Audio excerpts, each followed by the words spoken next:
June 18, 2023. That was the day OceanGate launched its commercial mission to the Titanic shipwreck with their submersible, Titan. But just 90 minutes after diving into the deep, the mission turned into a horrifying tragedy. The sub's carbon fiber hull couldn't handle the crushing ocean pressure, and in an instant, it imploded. 5 people lost their lives in the blink of an eye. 2 years later, the U.S. Coast Guard released a 335-page report revealing that this was a disaster that could have been easily avoided. According to the report, OceanGate's biggest mistake was ignoring modern engineering protocols.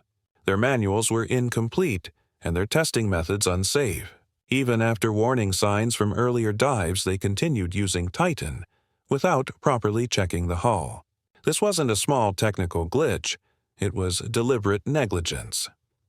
Jason Neubauer, chairman of the Coast Guard's investigation board, said those 5 lives could have been saved.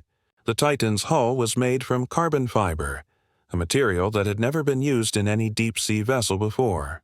The problem with carbon fiber is that under extreme pressure, its layers start to separate, a process known as delamination. Experts had already warned that it wasn't reliable for deep-sea missions, but OceanGate chose to ignore them. In 2021 and 2022 missions, strange cracking sounds were even recorded inside the hull, yet no one took action. Rob McCallum, who once worked as a consultant for OceanGate, said it was mathematically certain that Titan would fail one day. The only question was when. OceanGate's CEO, Stockton Rush, who also perished in the tragedy, wasn't just the pilot. He was the lead engineer and the safety officer too, all at once. It was a mix of human error and system failure. When all the power is concentrated in one person's hands and there are no checks and balances, the result is something like the Titan. The report even stated that if Stockton Rush had survived, criminal charges would likely have been filed against him. His philosophy was that certification kills innovation.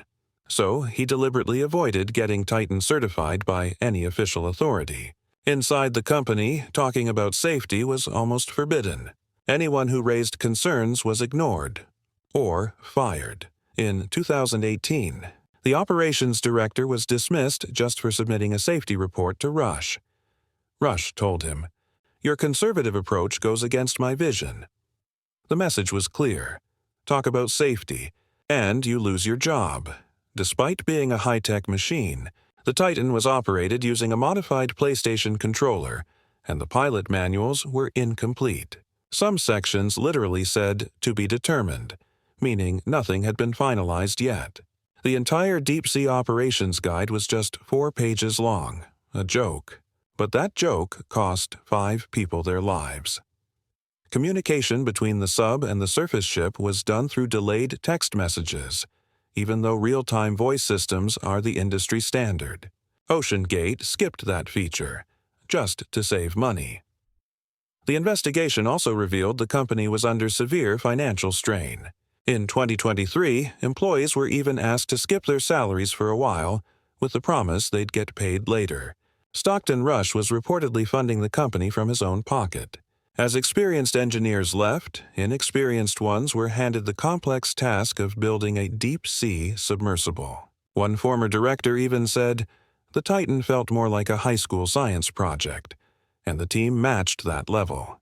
The OceanGate Titan tragedy wasn't just a technical failure. It was a failure of leadership, systems, and above all, human arrogance. Stockton Rush once said, "Safety is a waste of time." You have to take risks at some point, but this time, that risk didn't lead to adventure. It led to 5 deaths in the cold, dark depths of the ocean, and if the world doesn't learn from this report, then another Titan, in another form, built by another Stockton Rush, might one day meet the same devastating fate.